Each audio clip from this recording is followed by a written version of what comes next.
everyone, welcome back to my channel. Today I will be sharing with you all about scaffolding and the strategies that you can use to make your classroom more effective. Scaffolding is an instructional practice used by teachers that kind of breaks the learning into smaller manageable chunks and provides a tool for each chunk. This really helps students as they learn new skills, and the goal is to help students become competent to where they can achieve without the guidance of the teacher. This is also known as the gradual release model or zone of proximal development, ZPD, by Vygotsky. Scaffolding is key to promoting learning through feedback and through responsibility. It helps students to become critical thinkers and competent learners. Please don't forget to hit the like and subscribe buttons if you haven't already done so. And thank you again to my subscribers for showing me such incredible support.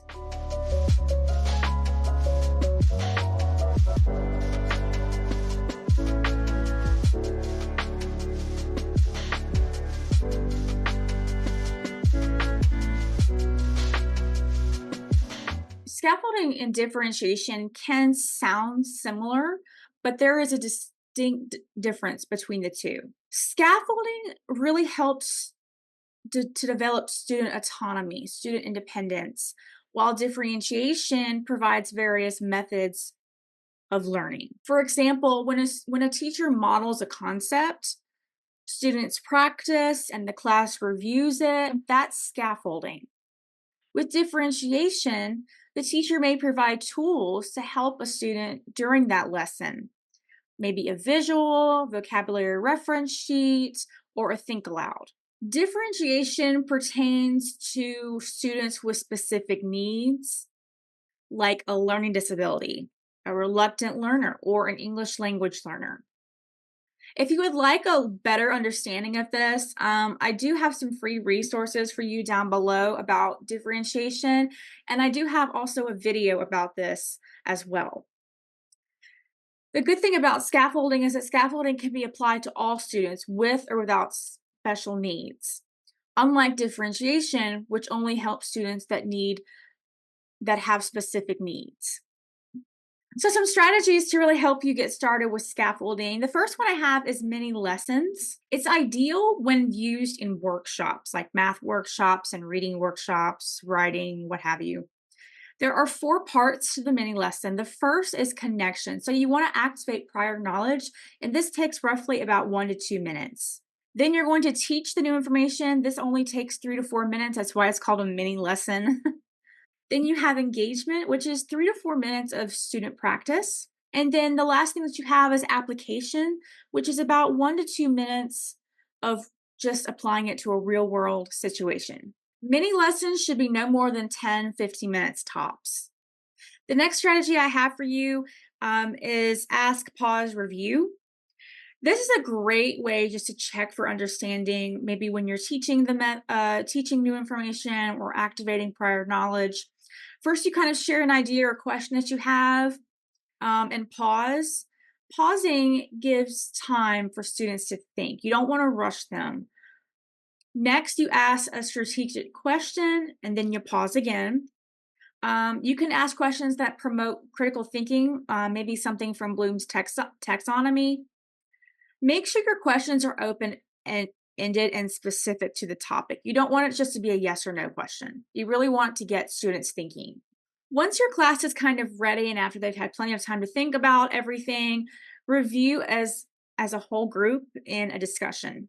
The next strategy I have for you is explicit instruction, and I've kind of talked more about this in my differentiation video, but I absolutely love it. And honestly, I feel like it helps build classroom community and promotes a love of learning in the classroom. There are 3 steps to this: I do, we do, and you do. This is where you activate prior knowledge and model the skill and concept for students, generally teaching them about the new information, very similar to the mini lesson. We do is, as a group, students discuss, practice with guidance. You do, this step consists of independent practice for students. This is where they also might complete a task if need be.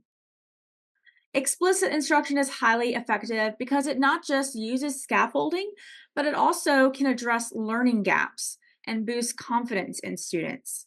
The next strategy I have for you are graphic organizers. I love graphic organizers. I think it's just because I'm such a visual learner myself. But graphic organizers can really help students to construct ideas, analyze relationships, compare, contrast, build comprehension, and just so much more. They can be integrated into any subject, any topic, and used before, during, or after a lesson, which is why using them makes scaffolding such a success in the learning experience. The next strategy I have for you are exit tickets or slips. One of the ways they help to make a difference when it comes to scaffolding is that they support teachers to adapt instruction.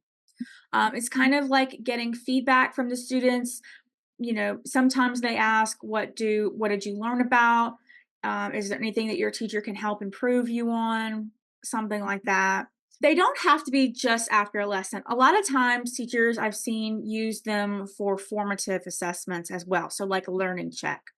And not only are they a great self-assessment tool for students, but they can offer effective retention of information. Scaffolding can be great to implement discussions, and talk moves are a wonderful way to implementing this. Talk moves, or sentence starters, as I kind of call them, are great for helping students to initiate discussions. Discussion-based learning is really important, and it's a key element in scaffolding. So it's important to illustrate to students how they can discuss as a class or in groups or with their peers, how they can incorporate active listening and communication skills. Jigsaw is a learning strategy that can be used for whole class experiences, making it perfect for implementing scaffolding. First, the class is divided into small groups where they learn about a particular aspect of a topic. Then, one person from each group forms another small group where they share and collaborate on a task. And then finally, as a class, this is just an alternative route that you can go. You can have students share and reflect from their learning experiences. This next strategy is one of my favorites, and I've actually used this multiple times, and I love it. Think, pair, share. There's 3 steps to this. The first is think, where students are thinking about a question or a prompt that you've given them. Pair, the pair step is students pair up with a partner and they discuss their thinking with each other. Share is when the class reconvenes, comes together, and kind of discusses the subject or topic based on the prompt or question that you gave them. The next strategy I have for you is integrating other subjects. So really integrating maybe art with math, or reading and music together. Anchor charts are just perfect to model thought processes, concepts, and much more. They're usually very colorful, and sometimes the teacher creates one with the class, so with students' input, or they review it later to annotate it and kind of build a discussion. I really hope this helps you to build scaffolding strategies in your classroom. Scaffolding is so crucial and effective for the learning experience and for adapting instruction as a teacher. It encourages students to take ownership of their own learning in their academic success. I do have a free infographic down below about these strategies that I've kind of talked about. I will link it down for you free if you're interested. Thank you so much for watching and being a part. I hope you have a great day, guys. Bye, everyone.